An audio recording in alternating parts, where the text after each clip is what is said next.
Ayan, nandito ako ngayon sa Fort Bonifacio. Papasok po ng libingan ng mga bayani. Nakapaghatid po kasi ako Kaya dadaan po muna ako dito mga kabayan sa libingan ng mga bayan. Ito po, approaching na po mga kabayan. Libingan ng mga bayan. Ayan.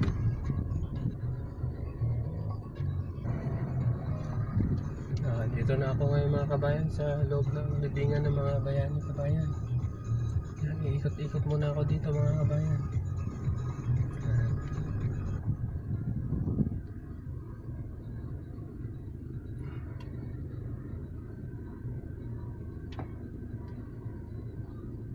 Sana po mga kabayan makita ko yung libingan ni Apo Lakay, ni Ferdinand Marcos mga kabayan. Asan kaya banda rito mga kabayan? Bago lang ako nakakapasok dito kabayan sa libingan ng mga bayani for the first time. Yan kabayan, ang libingan ng mga bayani. Ito yan sa World War veterans yan. Ito papunta ito po kabayan. Yan, ang laki pala nito kabayan. Buti nakapagtanong ako. Malapit na po tayo dito sa kay President Marcos. Ang veterano natin mga kabayan, mga veterans. Ayan, nag-alay ng buhay para sa ating bayan. Yan, mga giti nating mga sundalo mga kabayan. Yan, yung mga magigiti nating sundalo World War II at mga kasulukuyang mga sundalo mga kabayan. Nag-alay ng buhay para sa bayan natin. Yan.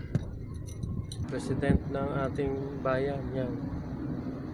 Hanapin ko po si President Marcos ang kanyang libingan mga kabayan. Yan ang bayani natin kabayan. Ganda no? Carlos Garcia, presidente natin. Kabayan, nandito na ako ngayon. Nakita ko na sa President Marcos. Ayan mga kabayan, nandito na ako sa ni President Marcos mga kabayan. Ano?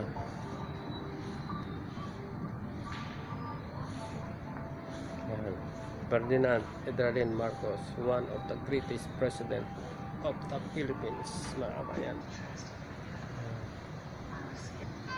Mga kabayan, ang President Marcos. Ayan.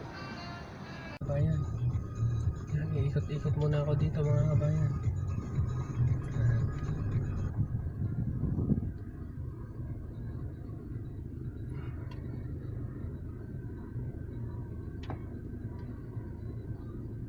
Sana po mga kabayan makita ko yung libingan ni Apo Lakay,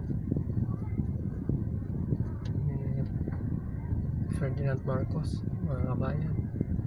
Asan kaya banda rito mga kabayan? Bago lang ako nakakapasok dito kabayan sa libingan ng mga bayani for the first time. Yan kabayan, ang libingan ng mga bayani. Ito yan sa World War veterans yan. Ito papunta ito po kabayan. Yan, ang laki pala nito kabayan. Buti nakapagtanong ako.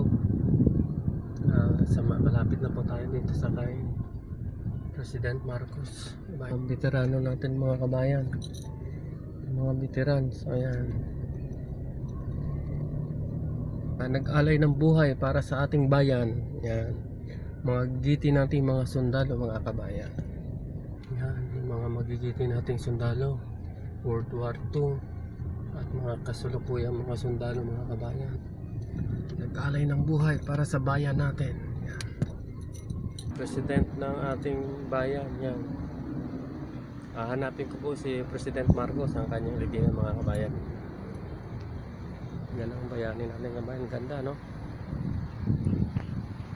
Carlos Garcia, presidente natin. Kabayan, nandito na ako ngayon. Nakita ko na sa President Marcos.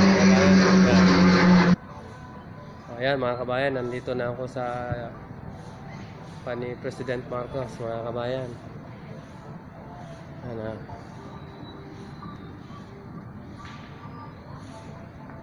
Ayan. Ferdinand Edralin Marcos, one of the greatest president of the Philippines, mga kabayan. So, mga kabayan, President Marcos, ayan.